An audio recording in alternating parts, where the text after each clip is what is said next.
The opposition's chief whip, Gil Teixeira, at a recent briefing expressed that the PPPC was vindicated by the government announcing its intention to forge ahead with a specialty hospital. Minister of State Joseph Harmon says there is no vindication since the issue was always one of transparency.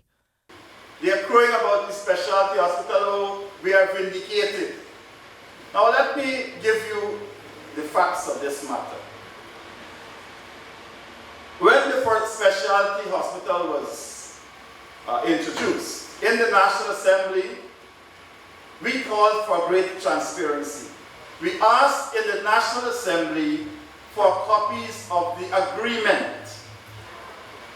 We wanted to see all of the facts, all of the documents in relation to the specialty hospital put on the table.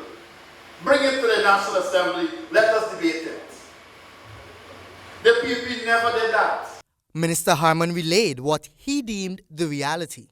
In fact, what they did was enter into all sorts of shady agreements that allowed for one company to go away with the Guyanese people money and they got no recourse. Then after all of that is done, suing the company for fraud and all sorts of things in the court, knowing fully well that they are part of it. The Minister of State further went on to name a few of the alleged fat cats. Nandalal, Jack Dio, Ashley Singh, Brassington, they were all part of it. I'm trying to fool the people about it. In relation to the PPPC's claim of vindication, Minister Harmon went on to say that when the new administration got into office, they found monies in the fund, courtesy of the Indian government. The government had proposed to use that money to upgrade a few local healthcare facilities, but was advised by the Indian High Commissioner that a diversion from the original loan agreement required approval from the Indian government. That was done, and Minister Harmon relayed the new arrangement.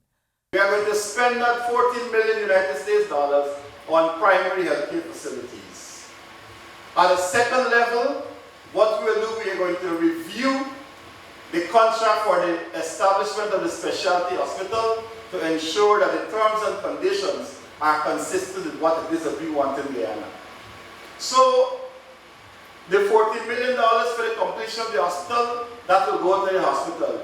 But what we want to get done is going to be done by additional funds, which the Indian government, they have actually agreed to get done.